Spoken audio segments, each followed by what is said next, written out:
American football's roots trace back to 1869, with a game between Rutgers and Princeton. But it wasn't until 1920 that the NFL was officially born. From leather helmets to billion-dollar franchises, from muddy college fields to Super Bowl Sundays. This is the story of how football became America's game. It all began on November 6, 1869. On that day, two teams, Rutgers and Princeton, faced off in what would later be recognized as the first intercollegiate football game. But this wasn't the football we know today. It was a chaotic hybrid, part soccer, part rugby, and entirely experimental. Each team had 25 players, and the rules were made up just days before the match. There were no forward passes, no pads, no helmets, just raw energy and pride. Rutgers won that game 6-4, but more importantly, it sparked a tradition. Soon, other colleges joined in. Harvard, Yale, and Columbia formed their own teams. But the rules were inconsistent and confusing. One year, the game looked like soccer. The next, it looked like rugby.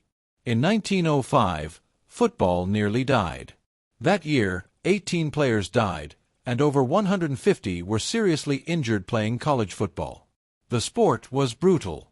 Players wore no helmets, and formations like the flying wedge turned games into war zones. Public outrage grew. Newspapers called football a death trap. Even President Theodore Roosevelt got involved. A lifelong fan of football, he summoned the coaches of Harvard, Yale, and Princeton to the White House and told them bluntly, "Clean up football, or it will be banned." The result? Rule changes. Dangerous formations were banned, and the forward pass was legalized in 1906. These moves made football safer and more exciting. But college football was still king. Pro football? That was a mess. Enter Red Grange. A college superstar from Illinois, Red Grange, nicknamed the Galloping Ghost, signed with the Chicago Bears in 1925. His arrival legitimized the NFL. Grange brought massive crowds, national media attention, and a level of respect the league had never seen. In the 1930s, the NFL introduced its first championship game. In 1939, the first game was televised, a huge leap in visibility. And then came Sammy Baugh, Sid Luckman, and Don Hutson, players who redefined passing, strategy, and offensive play. By the 1940s, the NFL was no longer a novelty. It was becoming a fixture in American sports. World War II hit the NFL hard. Players enlisted. Teams shut down or merged temporarily. But the league survived. After the war, the NFL faced a new rival, the All-America Football Conference, AAFC. One team from that league, the Cleveland Browns, led by coaching legend Paul Brown, dominated so thoroughly that when the leagues merged in 1950, the Browns crushed NFL competition. The post-war years were a time of innovation. The T-formation offense changed the way the game was played. Coaches used film, playbooks, and precise formations. Football became a thinking man's game. The seeds of today's NFL were planted. But it was the 1958 NFL championship game that truly transformed everything. On December 28, 1958, the Baltimore Colts faced the New York Giants in Yankee Stadium for the NFL title. The game was broadcast nationally, a rarity at the time. It went into sudden death overtime, the first in championship history. Led by quarterback Johnny Unitas, the Colts won 23-17. More than 45 million Americans watched. The drama, the strategy, the excitement.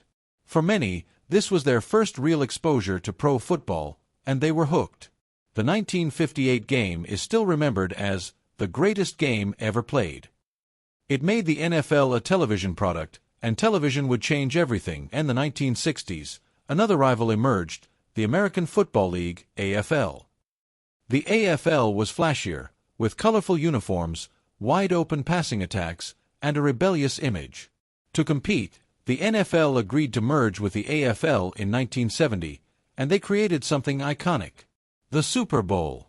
The first Super Bowl was played in 1967 between the Green Bay Packers and the Kansas City Chiefs. Today, it's the most watched TV event in America. Over 100 million viewers every year. The AFL-NFL merger created a 32-team megaleague, split into the AFC and NFC, and made Pro Football America's #1 sport. The 1970s and 80s were the golden age of NFL legends. Joe Montana and the 49ers dynasty. Terry Bradshaw and the Steel Curtain. Walter Payton, Lawrence Taylor, John Elway. The NFL embraced television fully. Monday Night Football, launched in 1970, became a cultural event. The league grew into a business empire. Teams became franchises worth billions. Players became superstars and celebrities. The Super Bowl turned into a week-long national holiday. By the 1990s and 2000s, football had surpassed baseball as America's favorite sport. But with greatness came controversy. Concussions and long-term brain injuries became a serious concern. The NFL faced lawsuits, rule changes, and public scrutiny. Political protests, domestic violence scandals, and ownership controversies tested the league's image. Yet football endured and adapted. Modern stars like Tom Brady, Patrick Mahomes, and Aaron Rodgers kept the game exciting. Social media made every touchdown a global moment. Fantasy football and betting created new ways to engage. The NFL is now a $100+ billion industry, with teams like the Cowboys and Patriots valued more than some countries' GDPs. From a muddy field in New Jersey in 1869 to a multi-billion-dollar Super Bowl spectacle, football has mirrored America itself, violent, complex, controversial, and unifying. It's more than just a game. It's a ritual, a business, a tradition passed down through generations. This is how football became America's game. By the 1880s, a man named Walter Camp, a Yale graduate and coach, changed everything. Camp introduced 3 innovations that would shape modern football. The line of scrimmage, separating offense from defense. The down system, 3 downs to gain 5 yards, later evolved. The concept of 11 players per side. These changes transformed the chaotic, rugby-like brawl into a structured, strategic contest. Walter Camp's influence was so immense that he is still remembered as the father of American football. By the early 1900s, the sport had exploded in popularity across college campuses. But with popularity came danger. The NFL is now a $100+ billion industry, with teams like the Cowboys and Patriots valued more than some countries' GDPs. From a muddy field in New Jersey in 1869 to a multi-billion-dollar Super Bowl spectacle, football has mirrored America itself, violent, complex, controversial, and unifying. It's more than just a game. It's a ritual, a business, a tradition passed down through generations. This is how football became America's game. If you enjoyed this journey through football history, don't forget to like, subscribe, and hit the bell for more deep dives into the world of sports. Comment below, what era of football do you think was the greatest?